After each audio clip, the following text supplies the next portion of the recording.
Segera download Quran Tadabbur, tafsir kebaikan. dalam genggaman Anda. Bulan Ramadan adalah bulan Al-Quran. Bismillahirrahmanirrahim. Assalamualaikum warahmatullahi wabarakatuh. Alhamdulillahi ala ihsani wa syukru lahu ala taufiqihi wa amtinani. Asyhadu an la ilaha illallah wahdahu la syarika lahu ta'ziman li sya'nih. Wa asyhadu anna Muhammadan abduhu wa rasuluhu da'ila ridwani. Allahumma salli alaihi wa ala alihi wa ashabihi wa ikhwani. Pada para hadirin bapak-bapak yang dirahmati oleh Allah Subhanahu wa taala, yang saya hormati dan saya muliakan. Pada kesempatan kali ini kita akan bahas tentang perkara yang penting berkaitan dengan dunia kita dan akhirat kita, yaitu tentang amanah dan profesional dalam bekerja. Islam memandang bekerja mencari nafkah adalah perkara yang penting ya. Bahkan nanti akan kita jelaskan bahwasanya mencari nafkah adalah ibadah kepada Allah Subhanahu wa taala.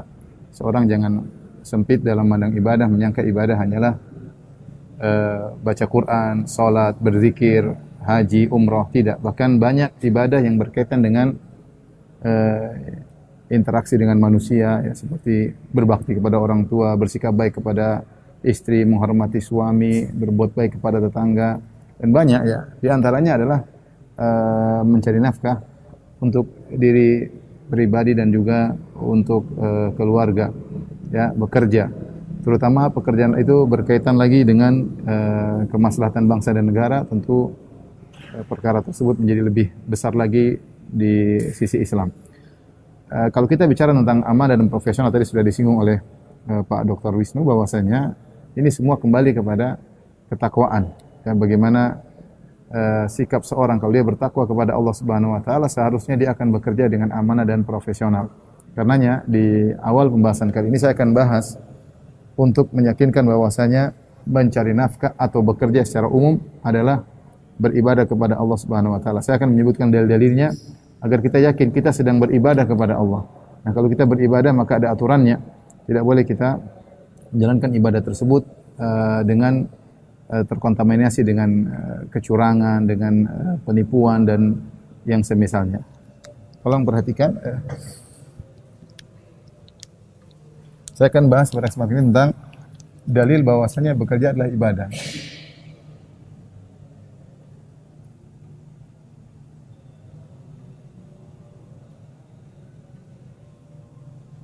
Di antara dalil-dalil yang menunjukkan bahwasanya bekerja adalah ibadah ya. Yang pertama, Allah memerintahkan untuk mencari nafkah.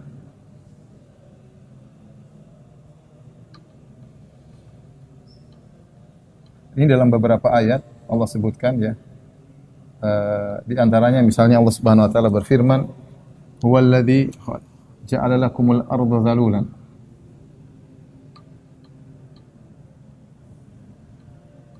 Dhalulan famshu fi manakibiha.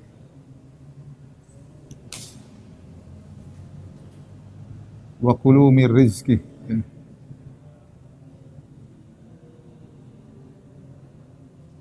Kata Allah Subhanahu wa taala, dialah Allah yang telah menciptakan bagi kalian bumi tunduk. Bumi dijadikan tunduk bagi kalian. Ja'ala lakumul arda dhalula. Allah menjadikan bumi mudah untuk dipijaki, ditundukkan dengan berbagai macam isinya, ada laut, ada tanah datar, ada sungai. Buat apa?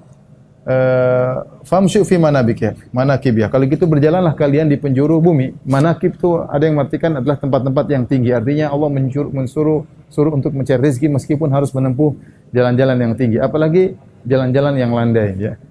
Wa kulu min rizqih, dan makanlah dari rezeki yang Allah berikan kepada kalian. Sini Allah perintah famshu, berjalanlah. Allah berjalanlah, kemudian makanlah dari harta yang halal.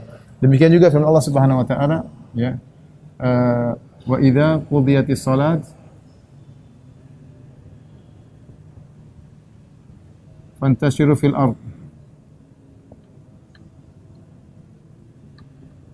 wabtagu min fadlillah.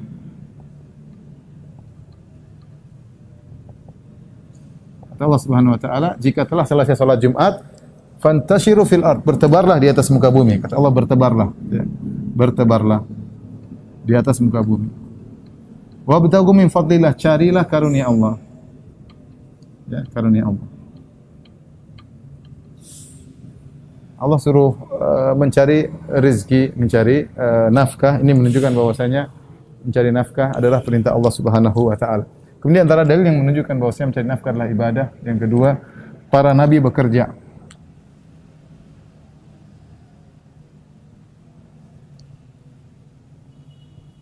Di antara nabi-nabi tersebut misalnya adalah Nabi Musa alaihissalam bekerja sebagai pengurus kebun dan penggembala kambing. Yang Allah abadikan kisahnya dalam surat Al-Qasas. Kata Allah Subhanahu wa taala ketika Nabi Musa alaihissalam menikah dengan seorang wanita, maka mertuanya mempersyaratkan maharnya dibayar dengan bekerja selama 8 tahun atau 10 tahun mengurusi kebun.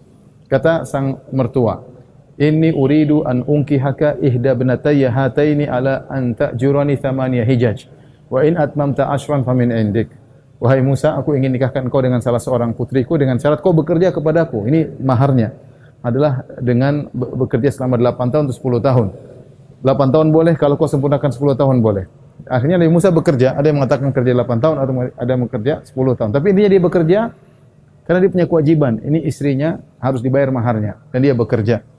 Dan inilah pekerjaan yang mulia. Kalau tidak mulia, ngapain dikerjakan oleh seorang nabi yang mulia seperti Nabi Musa alaihissalam. Contoh lagi misalnya Nabi Nuh alaihissalam adalah tukang kayu.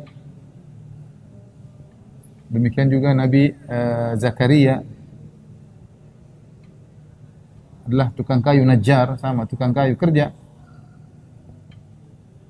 Di antara yang menakjub adalah Nabi Daud alaihissalam. Nabi Daud alaihissalam.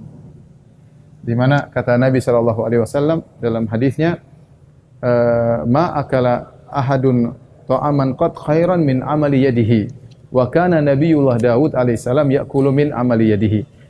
Tidaklah seorang makan makanan terbaik seperti dari hasil pekerjaannya sendiri. Dan Nabi Daud alaihissalam dia makan dari hasil pekerjaannya sendiri. Nabi Daud adalah Al-Haddad. Al-Haddad adalah tukang pandai besi. Allah sebutkan juga dalam Al-Qur'an, wa 'allamnahu san'ata labusin lakum lituhsinakum min ba'sikum. Fahal antum syakirun? Kami ajari Daud untuk membuat baju besi, kemudian dia jual dan dia dapat penghasilan dari situ dan dia makan dari hasil pekerjaannya. Ya. Jadi kita tahu bahwasanya para nabi mereka juga bekerja. Ya. Mereka bekerja mencari nafkah dan mereka melakukan pekerjaan. Bayangkan Nabi Musa sampai 8 tahun. Ya. Ini kalau bukan ibadah, ngapain mereka sibuk dengan hal seperti ini? Ya. Kemudian di antara dalil bahwasanya bekerja adalah ibadah. Ya. Ini sangat kuat, yaitu Allah menggandengkan mencari nafkah dengan jihad. Ini lihat dalam surat Al-Muzammil, Quran Al-Muzammil ayat 20. Ya. Allah Subhanahu wa taala berfirman di akhir surat Al-Muzammil ayat 20, kata Allah Subhanahu wa taala, "Wa akharuna yadribuna fil ardi yabtaguna min fadlillah wa akharuna yuqatiluna fi sabilillah." Ya, ayatnya demikian. Wa akharuna yadribuna fil ardi yabtaguna min fadlillah wa akharuna yuqatiluna fi sabilillah. Saya artikan, sebagian orang mereka berjalan di atas muka bumi mencari karunia Allah, itu bekerja, mencari nafkah. Wa akharuna, sebagiannya lagi adalah berjihad, yuqatiluna fi sabilillah, berjihad di jalan Allah Subhanahu wa taala. Kata Imam Al-Qurtubi rahimahullah, sawallahu bainal jihad, Allah menyamakan antara orang-orang yang berjihad dengan orang-orang yang mencari nafkah. Allah menyamakan, menggandengkan di antara keduanya, Allah menyamakan. Karenanya kata Imam Qurtubi rahimahullah dalam tafsirnya bahwasanya mencari rizki halal bimanzilatil jihad. Mencari rizki yang halal itu seperti berjihad di jalan Allah Subhanahu wa taala. Apalagi kita tahu bahwasanya jalan-jalan untuk mencari rezeki yang haram banyak. Ya, seorang berusaha berniat untuk mencari nafkah untuk anak istrinya, kemudian dia memilih yang halal, dia menghindar dari tawaran-tawaran yang haram. Ini jihad menurut Imam Al-Qurtubi rahimahullahu taala.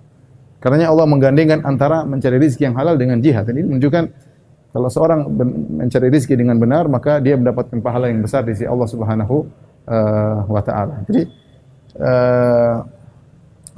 ini menunjukkan bahwasanya bekerja adalah ibadah, bahkan dianggap jihad oleh Al-Imam Al-Qurtubi dalam tafsirnya rahimahullahu taala. Di antara dalil bahwasanya bekerja adalah ibadah, yaitu Allah Subhanahu wa taala Allah mewajibkan kita sebagai kepala keluarga, sebagai untuk menafkahi keluarga.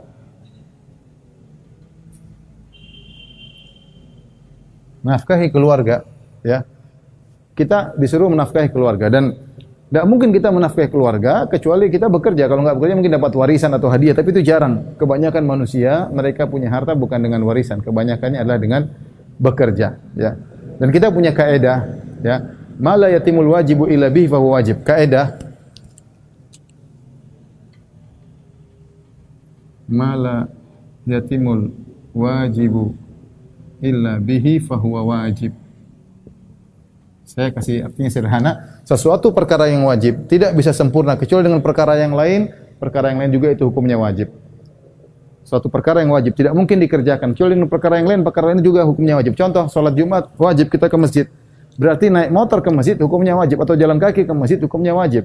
Karena kalau kita nggak pergi ke masjid hukumnya wajib. Kalau kita nggak ke masjid, kita nggak bisa sholat Jumat. Nah, sama, Allah perintahkan kita untuk memberi nafkah buat keluarga. Ya, anfiqu, ya Allah suruh liyunfik dzu sa'atin min sa'atih, yang punya rezeki lapang berikanlah infak, ya. Allah suruh kita memberi nafkah kepada anak istri, mungkin kepada orang tua kita, dan tidak mungkin kita bisa memberi nafkah kepada mereka kecuali kita kerja. Kalau begitu kerja juga hukumnya wajib. Kerja hukumnya wajib. Bahkan infak yang kita keluarkan dalam perkara yang wajib pahalanya lebih besar. Dalam Sahih Muslim, Rasulullah SAW bersabda, dinarun anfaqtahu fi raqabah wa dinarun anfaqtahu fi sabilillah, dinarun anfaqtahu tasaddaqta bi ala miskin wa dinarun anfaqtahu ala ahlik a'zamuhu ajran alladhi anfaqtahu ala ahlik. Kata Nabi, sekeping dinar yang kau infak. Sekeping dinar kalau kita konversikan sekarang adalah 4/4 gram emas. Sekeping dinar yang kau infakkan di jalan Allah. Sekeping dinar yang kau infakkan untuk budak.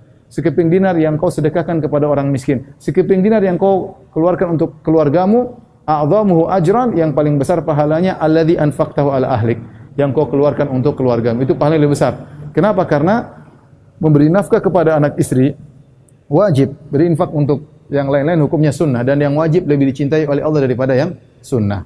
Yang wajib lebih dicintai oleh Allah daripada yang sunnah. Jadi menunjukkan bahwa saya mencari nafkah adalah ibadah.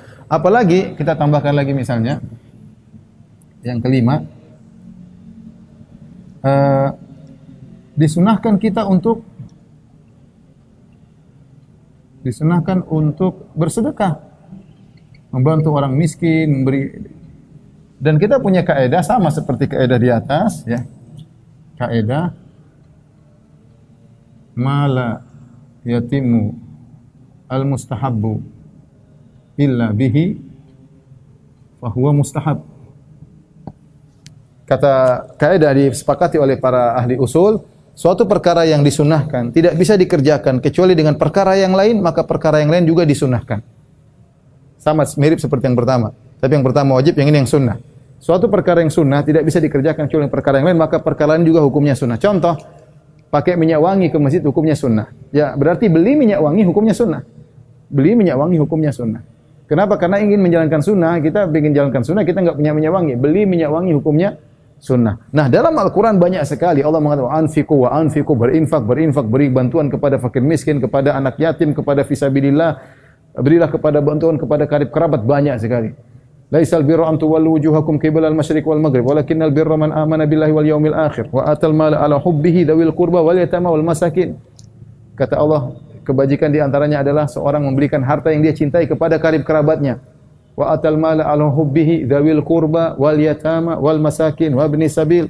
Dia memberikan harta yang dia cintai kepada karib kerabatnya, kepada anak yatim, kepada fakir miskin, kepada orang yang musafir yang kehabisan bekal. Berarti dia harus punya harta. Kalau punya harta ya dia harus bekerja. Dia harus bekerja. Sangat logis, sederhana.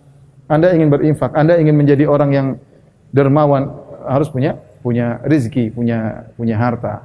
Sehingga Anda bekerja. Nah, kalau begitu bekerja sangat dicintai oleh Allah. Kalau kerjaannya adalah yang halal ya. Kemudian yang keenam misalnya, kerja bisa mengantarkan ke surga atau ke neraka. Ke neraka. Saya ambil sampel contoh masalah perdagangan. Contoh berdagang. Tijarah. Ya. Berdagang ini bisa mengantarkan ke surga, bisa ke neraka. Berdagang. Nabi SAW ketika berbicara tentang perdagangan, Rasulullah SAW menyebutkan dagang itu bisa mengantarkan ke surga, bisa mengantarkan ke neraka. Contoh mengantarkan ke surga kata Nabi SAW, at-tajir, as-saduq, al-amin, ma'an nabiyyin, was-siddiqin, was-syuhada. Seorang pedagang yang jujur dan amanah, maka dia di hari kiamat kelak bersama para nabi, bersama siddiqin, bersama syuhada. Berarti pedagang yang jujur amanah dapat posisi yang mulia bersama para nabi, bersama siddiqin, para syuhada. Gara-gara apa? Gara-gara dia amanah dalam bekerja. Gara-gara amanah dalam bekerja. Sebaliknya, kalau ternyata dia berdagang tidak jujur, ya, dia berdagang tidak jujur, maka akan mengantarkan dia dalam neraka jahanam. Kata Nabi SAW, at-tujarun fujjar. Para pedagang adalah orang-orang fajir, yaitu penghuni neraka jahanam. Para sahabat bertanya, ya Rasulullah, alaysa qad ahallallahu al-bai'a? Ya Rasulullah, bukankah Allah sudah menghalalkan jual beli?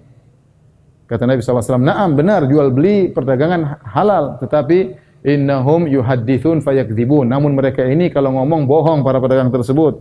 Wa yahlifun, mereka bersumpah fayatsamun, dan mereka berdosa karena mereka sumpahnya tidak benar. Masuk neraka.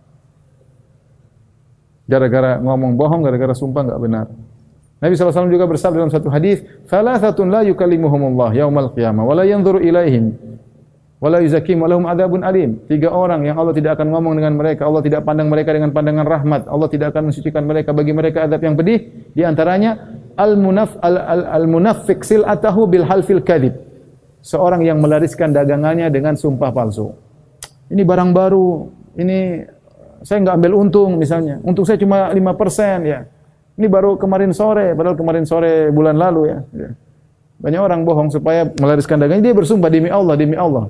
Oh, beral sumpahnya, yang penting barang yang laku. Masuk neraka. Ya. Nabi SAW juga bersabda, "Inna tujjar yub'atsuna yaumal qiyamati fujjaran." Sungguhnya para pedagang dibangkitkan pada hari kiamat dalam kondisi fajir, yaitu penghuni neraka jahanam. Illa man ittaqallah wa barra wa sadaq, kecuali orang yang bertakwa kepada Allah, yang jujur dan benar dalam sumpahnya. Jadi mau saya ini sampel bahwasanya berdagang itu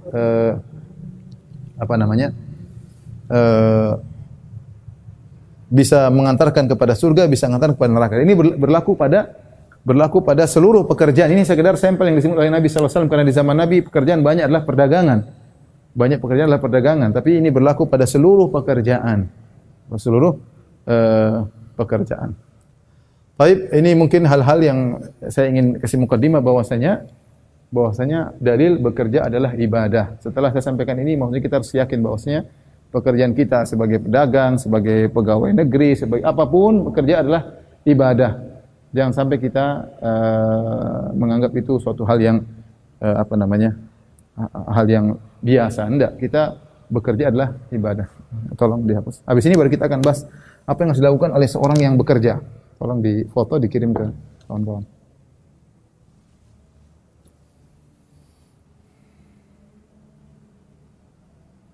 Baik, Bapak-bapak yang dirahmati Allah Subhanahu wa taala, tadi sudah sedikit saya singgung, tentu dalil masih banyak, cuma saya rasa itu sudah cukup mewakili untuk meyakinkan pada diri kita bahwasanya bekerja adalah ibadah ya. Ibadah ya. Siapa yang bekerja dengan baik, dengan amanah, maka salah satu jalan menuju surga. Maka salah satu jalan menuju surga adalah dengan bekerja yang benar. Dan sebaliknya kalau seorang bekerja tidak benar, asal, kemudian tidak amanah, maka bisa memasukkan dalam neraka jahanam. Berikut ini apa akhlak yang seharusnya terhiaskan pada seorang yang bekerja. Sebagai seorang muslim yang bekerja harusnya dia berhias dengan akhlak apa saja, yaitu akhlak pekerja. Saya akan bahas akhlak pekerja. Ini perkara yang semua kita sama-sama tahu, ini hanya sekedar pengulangan ya, hanya pengulangan untuk penekanan saja. Yang pertama, niatkan ibadah ya. Niatkan kerjaan sebagai ibadah.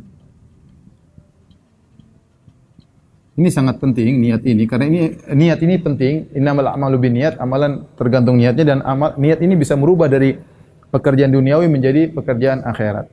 Rasulullah SAW bersabda dalam satu hadis ya, dalam Sahih Muslim, lasta tunfiqu nafaqatan illa ujirta tabtaghi biha wajh Allah. Tabtaghi biha wajh Allah illa ujirta biha. Illa ujirta biha hatta al-luqmah taj'aluha fi imra'atik. Fi imra'atik.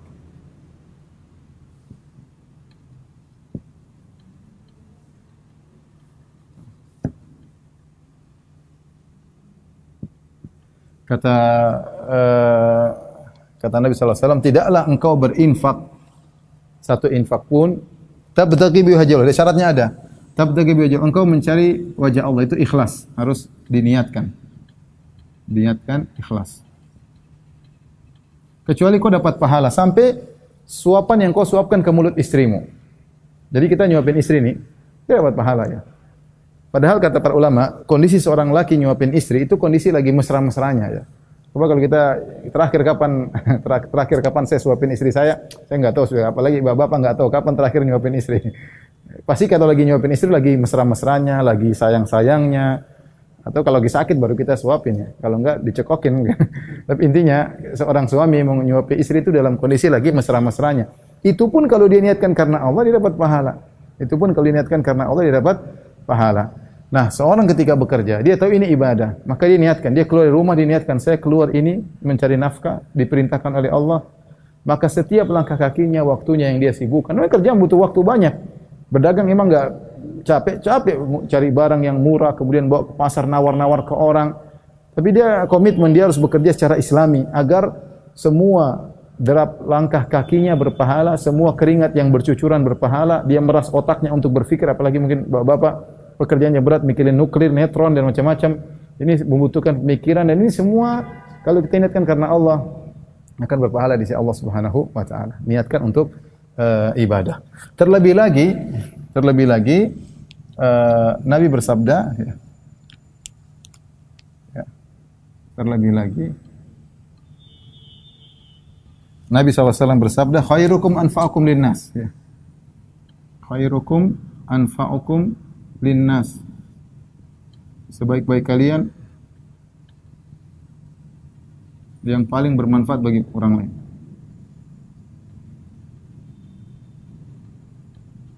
Bagi manusia. Saya kurang tahu tentang apa yang terjadi di tempat pekerjaan bapak-bapak sekalian, tapi saya perkiraan saya ini pekerjaan badan milik negara, berkaitan dengan kemaslahatan umat, berbicara tentang nuklir dan neutron dan yang lainnya, maka semakin bermanfaat pekerjaan kita kepada masyarakat banyak, maka semakin besar pahala seorang yang akan didapatkan, manfaat untuk bangsa dan negara. Maka mau saya niat, tinggal pasang niat, kita niatkan saya bekerja, bukan hanya rutinitas harian ya. Kalau kita nyari rutinitas harian, khawatir kita pahalanya kurang. Tapi kalau kita niatkan karena Allah Subhanahu wa taala, maka itu akan menjadi berpahala tentunya. Kemudian di antara akhlak yang utama adalah amanah ya. Amanah dan profesional. Dan kedua sifat ini disebutkan dalam Al-Qur'an surat Al-Qasas Qalat ihdahuma ya abati istajirhu inna khaira man istajar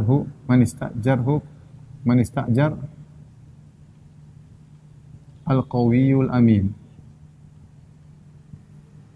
Dia mengatakan dalam Al-Qur'an, ya, sebaik-baik yang kau pekerjakan adalah al-qawi, yang kuat.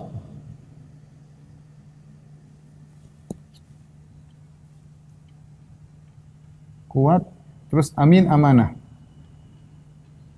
Amanah. Kuat inilah yang disebut oleh para ulama dengan profesional.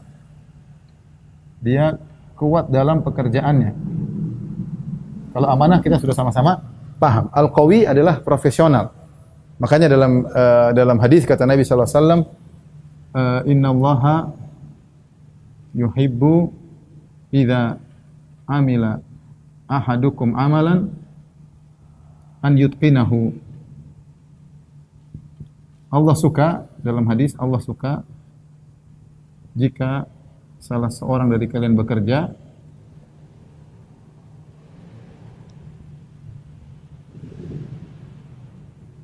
maka dia profesional. Itqan itu profesional, maka dia itqan.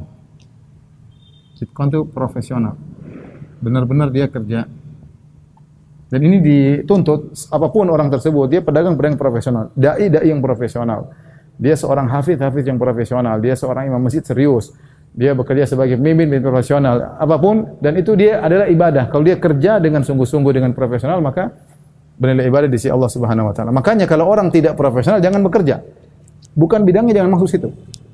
Apa dalilnya? Rasulullah SAW pernah melarang Abu Dzar, kalau enggak salah, kata Nabi sallallahu alaihi wasallam, ya Abu Dzar, ini uhibbuka fillah, sungguhnya aku mencintai engkau karena Allah, ya. Wa inni araka dhaifan, aku melihat engkau lemah. Wahai Abu Dzar, aku lihat engkau seorang yang lemah. Ya. La tata'ammaranna 'ala itsnain wa la tawalayanna malal yatim. Jangan kau jadi pemimpin dua orang, wahai Abu Dzar, dan jangan kau ngurusin harta anak yatim. Bukan Abu Dzar tidak bertakwa, dia bertakwa, super bertakwa, lebih bertakwa daripada kita semua. Tetapi masalah profesionalnya untuk urusan dua ini Nabi bilang jangan. Itu menunjukkan bahwasanya orang masuk harus profesional. Dia kalau dia tidak profesional dia tinggalkan. Jangan dia geluti bidang yang bukan bidangnya. Ya. Misalnya ada orang badan kuat suruh masuk di bagian nuklir, ya kita nggak butuh badan kuat, kita butuh otaknya yang kuat. Kita butuh dia kecerdasan dalam memikirkan urusan seperti ini. Jadi dalam Islam profesional dan amanah adalah harga mati kalau bahasa kita untuk bekerja, ya. Kalau tidak profesional maka sebaiknya jangan dia geluti. Makanya di antara larangan kata Nabi SAW tanda hari kiamat, idza wusidal amru ila ghairi ahlihi fantadhiris saah. Kata Nabi, jika diserahkan urusan kepada yang bukan ahlinya, maka tunggulah hari kiamat. Di antara tanda-tanda hari kiamat adalah pekerjaan diserahkan kepada yang bukan ahlinya. Maka seorang berusaha, jika dia tahu dirinya profesional dalam bidangnya, dia berusaha bekerja serius karena itu adalah ibadah si Allah, dan Allah suka. Lihat, innallaha yuhibbu idza amila ahadukum amalan an yutqinahu. Sungguhnya Allah suka dengan seorang jika dia bekerja dengan itqan, dengan apa? Dengan profesional, ya. Kemudian amanah berkaitan dengan jam kerja, amanah berkaitan dengan seperti itu. Jadi ini berkaitan dengan amanah, misalnya jangan korupsi waktu, kemudian bekerja sesuai dengan akad atau kontrak kerjanya. Ini semua hal yang akan kita diminta pertanggungjawaban pada hari kiamat kelak. Saya dulu sering dengar ceramah di waktu saya masih kuliah. Dosen mengingatkan, hati-hati, jangan sekalian wahai guru, jangan sampai kalian terlambat masuk atau pulang lebih cepat, ya. Karena kalian akan makan dari hasil yang haram. Ya. Contoh misalnya seorang bekerja 8 jam, ternyata dia datang terlambat, pulang paling cepat, sehingga datang terlambat 1 jam, pulang lebih cepat 1 jam, sehingga setiap hari dia tidak kerja 2 jam. Artinya 25% dari 8 jam, 2 jam dia tidak kerja. Sehingga nanti kalau di penghujung bulan dia terima gaji, dia nggak boleh ambil 25% gajinya. Dia harus kembalikan kepada negara. Kenapa? Karena 20% tidak kerja. Kalau dia makan dari 20% dia makan haram. Dia makan haram. Kenapa? Dia tidak amanah. karena dia melaporkan dia kerja atau dia menerima gaji yang dengan asumsi bahwasanya dia telah kerja 100%, 8 jam per hari. Ya. Kecuali ada aturan-aturan uzur atau yang lainnya, atau mungkin musim pandemi ada aturan kebijakan dari pemerintah misalnya, itu lain hal. Tapi asalnya seorang bekerja dengan amanah. Ya. Dari sisi waktu pekerjaan, yang kedua sesuai dengan jenis pekerjaan yang ditugaskan. Yang ditugaskan apa kerjanya, jangan sampai dia kerja di luar yang ditugaskan. Rasulullah SAW bersabda, al-muslimuna ala syurutihim, kaum muslimin berdasarkan persyaratan yang mereka sepakati, berdasarkan akad kontrak kerja yang kita sepakati, kita harus jalankan, dan ini akad akan diminta pertanggungjawaban oleh Allah Subhanahu wa taala. Kata Allah Subhanahu wa taala, ya ayyuhalladzina amanu aufu bil uqud, wahai orang beriman, tunaikanlah akad-akad kalian. Nah, kita kerja sebagai pegawai negeri atau sebagai kerja di BUMN atau kerja apapun, ada akad pasti, entah tertulis atau lisan. Akad atasan kita maunya begini dan seterusnya. Maka kalau kita sudah setuju, udah oke, kita harus kerja sesuai dengan akad tersebut. Karena kalau enggak kita akan makan yang haram, dan sudah pasti kita akan makan yang haram kalau kita tidak kerja secara amanah, ya. Kemudian tidak sesuai dengan pekerjaannya. Kemudian di antaranya kejujuran. Kejujuran. Ini juga sangat penting, ya. Dia mirip dengan amanah, tapi dia adalah nilai tersendiri. Makanya dalam hadis tadi kata Rasulullah SAW, at-tajir as-saduq al-amin ma'a nabiyyin wasyuhada was-siddiqin wasyuhada. Pedagang yang jujur dan amanah bersama para nabi, para siddiq,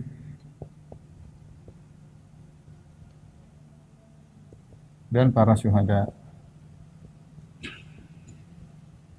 Ya. Berarti di sini ada beda antara al-amin dan as-saduq, kejujuran. Bisa jadi orang jujur namun dia tidak amanah. Dia enggak bohong, tapi kerjaannya tidak sesuai dengan yang dia sepakati. Maka harus digabungkan antara kejujuran dengan amanah, ya. Jujur adalah keselamatan. Allah Subhanahu wa taala berfirman, ya ayyuhalladzina amanu ittaqullaha wa kunu ma'as-shadiqin. Wahai orang beriman, bertakwalah dan bersamalah dengan orang jujur. Allah sebutkan kisah 3 orang jujur dalam surat At-Taubah, kata Allah, wa ala thalathatil ladzina khulifu, dan 3 orang yang ditunda penerimaan taubatnya, itu Ka'ab bin Malik dan 2 saudaranya, 2 sahabatnya. Itu ketika Rasulullah SAW pergi dalam peperangan di medan pertempuran dalam perang Tabuk, kemudian ternyata ada puluhan orang tidak ikut. Kemudian Nabi pulang, maka mereka dipanggil, mereka lapor. Yang lain orang-orang munafik mengatakan, oh kami ada urusan, kami ini. Rasulullah terima. 3 orang ini jujur. Dia bilang, Rasulullah, saya tidak ada alasan. Kalau saya mau bohong bisa, cuma saya tidak ada alasan. Saya kemarin bermalas-malasan atau akhirnya saya tidak ikut. Akhirnya Rasulullah SAW kasih hukuman 50 hari tidak diajak ngomong, diboikot. Tapi terakhirnya Allah ampuni, Allah abadikan kisah mereka dalam Al-Quran. Makanya kejujuran itu keselamatan dan terapkan dalam kehidupan kita. Ya. Meskipun kelihatannya kalau kita jujur kita gaji kurang, kalau kita jujur kita bakalan, sudahlah dunia ini urusan kita di akhirat panjang. Tapi kita makan yang haram, ya makan haram tidak berkah nanti, tidak berkah. Rasulullah SAW bersabda di dalam hadis tentang 2 pedagang, kata Rasulullah SAW, fa in sadaqa wa bayyana burika fi bai'ihima wa in kadzaba wa katama muhiqat barakatu bai'ihima. Kata Nabi SAW, jika kedua pedagang tersebut, 2 pelaku transaksi, jujur dan menjelaskan kekurangan barang, aib barang dia jelaskan, burika fi bai'ihima, maka akan diberkahi kedua transaksi, keduanya akan diberkahi. Wa in kadzaba, kalau keduanya dusta. Wa katama, menyembunyikan aib.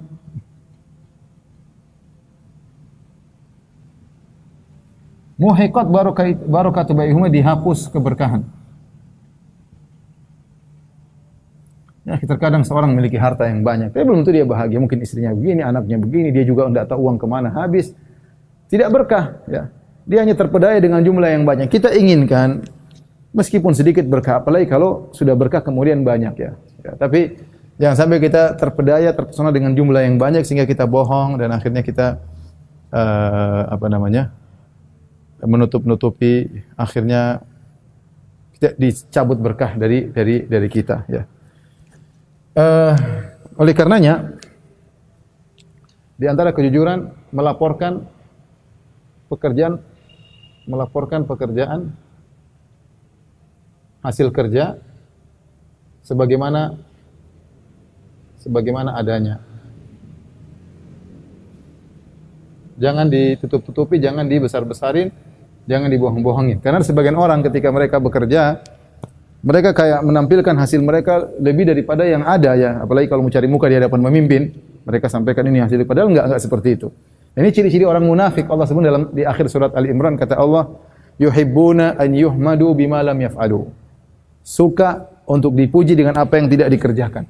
Ya. Ciri orang munafik. Ini termasuk dari dusta. Ya. Yuhibbuna an yuhmadu bima lam yaf'alu. Suka dipuji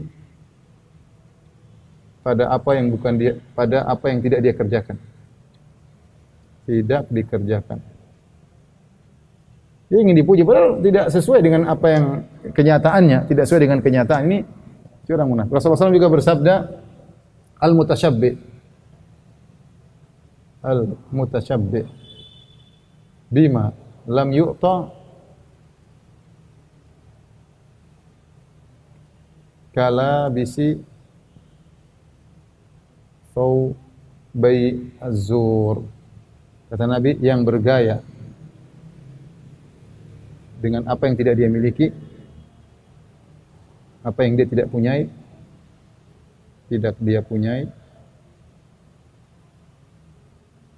seperti orang yang memakai dua baju kedustaan, dua baju dusta. Dia membohongi dirinya dan membohongi orang lain. Dia membohongi dirinya, dia membohongi orang lain. Maka seorang berusaha untuk jujur dan latih untuk jujur dalam hal apapun, jujur, jangan kita bohong. Ya, kecuali antara hidup, nanti kalau kita bohong mungkin kita dibunuh, itu ada darurat. Tapi asalnya apalagi berkaitan dengan masalah harta, seorang jangan sampai tidak jujur. Dia bohong, dia dapat harta tapi kemudian dicabut keberkahannya oleh Allah Subhanahu wa taala ya. Ini mungkin yang bisa saya sampaikan pada bapak-bapak yang saya hormati, yang bertugas untuk bangsa dan negara. Semoga kita semua diberi taufik oleh Allah Subhanahu wa taala sehingga pekerjaan kita diberkahi oleh Allah Subhanahu wa taala dan kita bermanfaat bagi keluarga, bagi bangsa dan negara, bagi kaum muslimin secara khusus. Wallahu taala alam bisawab. Demikian saja yang bisa sampaikan kepada rekan-rekan sekalian. Mohon maaf saya dalam pengajian banyak sekali yang haram-haram. Semoga kawan-kawan semua sabar, apa yang telah lalu segera diperbaiki ya sebelum kita dipanggil oleh Allah Subhanahu wa taala. Wabillahi taufiq wal hidayah. Assalamualaikum warahmatullahi wabarakatuh.